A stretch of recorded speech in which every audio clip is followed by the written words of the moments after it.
Many of these cities have a different history to them that we suspect, and they have these old world structures and these tales that we'll just be told are myths and legends that we should dismiss right out of hand. And there's no way that Los Angeles could have ever been a wonderful, beautiful city where every individual felt that they really contributed and they felt included within their government.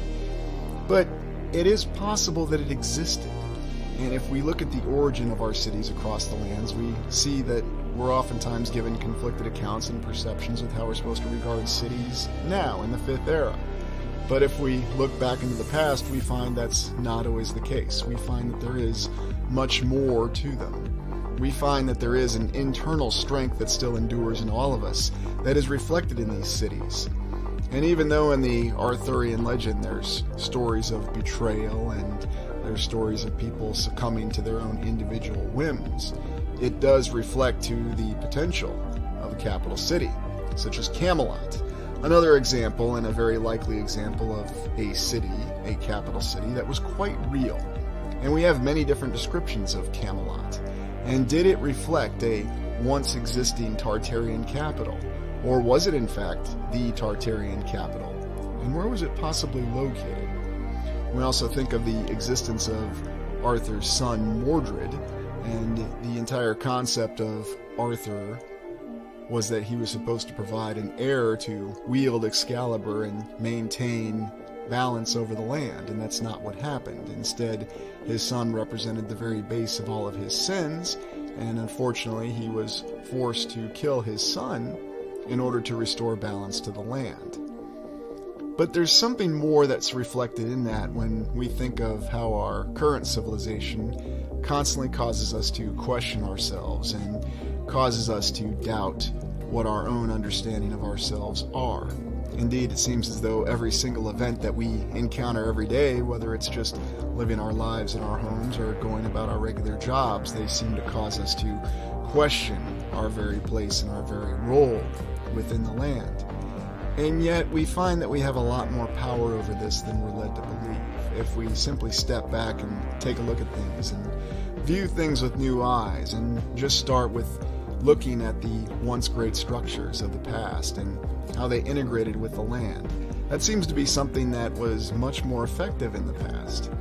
Even though we are constantly told about how our current civilization values the environment and the ecology, it seems as though we're oftentimes struggling to live in balance with it. But then we have concepts and views of buildings and structures from the past, and it seems as though those civilizations had absolutely no challenge naturally integrating and amalgamating with the natural world around them. Indeed, it's one of the facets that you see in many of the geometrically precise foundation structures or older castles, where it seems as though the very walls and the foundation is perfectly integrated within the terrain, and you see that there is a natural look to many of these, what we'd call facilities or buildings or structures, or even the old capitals, that generates a sense of spiritual well-being in every individual. And perhaps that's where the real fairy tale concept of all these castles and these older structures come from. Now, could the capital, with an O, of Tartaria have actually been some magnificent great castle, very similar to Camelot? Absolutely. But it's not just Camelot and Avalon. Oh, look, it's Sir Davos Seaworth, the early years. It's not just the concept and the capital of Avalon or Camelot, or if they were just simply myths and legends that we're interpreting as previous regional capitals of Tartaria. There seems to be some deeper concept that endures to this day. And it's also safe to say that there are many things even in our current civilization that are not as eroded or as deteriorated as we are led to believe. I personally believe that there are good concepts that survive from the previous civilization even to this day. It's just oftentimes we tend to lose sight of them. And there's a very definitive reason for that. We're oftentimes kept constantly concerned about our life's day-to-day challenges. And if you think about how a capital really functions, where everyone is working towards a unified purpose, or if you have everyone who seems to be in constant conflict, oftentimes the very nature of our politics in this fifth era, regardless of what overlapping political system we have or economic system we have, it seems as though the main goal is to pit individuals against each other. And of course, you'll have numerous drama series, fictional and non-fictional, that will show the results of these struggles, and we consider them relatively entertaining, but oddly enough, the things that we find most entertaining are the ones that still weave in the messages and the values of the old world. And there's a fact in saying that, because if you look at what the most popular intellectual properties are, what's their baseline? Hint, it's not actually in the superficial aspects of it, it's truly in the old world values that it embraces. And if you watch John Boorman's 1981 film Excalibur, you'll see one of the greatest representations of the Arthurian legend, and it'll give you a good idea of what a true functioning society that was in balance looked like. And it's also stated that Arthur's seat in Edinburgh shows the remnants of what could be Camelot for all we know, or some great structure that was once the capital with an O of Tartaria, or one of the regional capitals for all we know.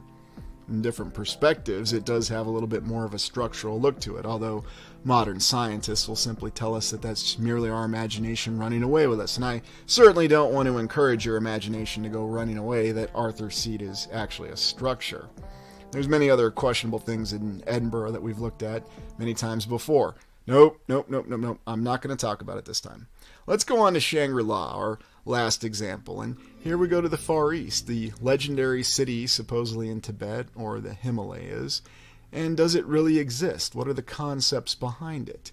There's numerous accounts of how this was also a wonderful city in a very unlikely place. There's also accounts that it's in a golden valley with wondrous architecture and a juxtaposition of cultures and civilizations. Indeed, if you've ever been to the Himalayas, you'll get that same sense to this very day. There's also a lot of interesting structural anomalies that exist in that particular area. And while you might be told and you're thinking that you're on the roof of the world, consider what the concept of Shangri-La really represents. Also consider the fact that in that particular area of the world, there's some very unique terrain. So, one of the challenges with trying to ascertain where the lost capital of Tartaria may have been located is the fact that we know there are several areas of land that clearly have been devastated. Could Shangri-La have been in one of those areas of land? The area of northeast Siberia that we've taken a look at in exploration, the Mojave Desert in the western United States, Sahara in Africa. Could the great capital of Tartaria have been located in any of these locations? Absolutely.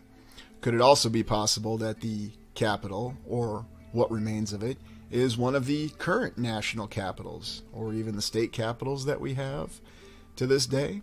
All of these things are possible, and they're very alluring at the same time, because when we visualize what Shangri-La must have looked like, and when we really think about a city such as this, and we just explored some of the very impressive structures in what we call the Far East or Southeast Asia or even the Indian subcontinent, and we see tremendous examples of advanced architectural and construction capabilities, something that we know there's no way we could construct today. In fact, even in this image in North Carolina, they have a stone structure that they refer to as Shangri-La. And what does that really reflect to us? It reflects that the words and the ideas are a lot more powerful than just simply some long-lost city from a myth or a legend. It shows how these aspects still endure with us to this day. We know that there's a deeper philosophy that's interwoven and found in the deepest subtext of our baseline religions in our society. And it does still exist even in what we believe to be the fifth era that we're currently existing in. And it's because of that that I think that the search for the actual capital of Tartaria is something that's important and valued to undertake. Now, are we actually going to find it? Do we have any guarantees that we'll find it? No, there's never any guarantees. But it's embracing our internal strength and it's reading our myth and our legends that will be able to continue the search. In the next explorations that the channel is going to be embarking on, we're going to be focused on trying to locate and get an idea of where the lost capital of Tartaria was really located, or updating our theory to include the fact that there may have been many different regional capitals.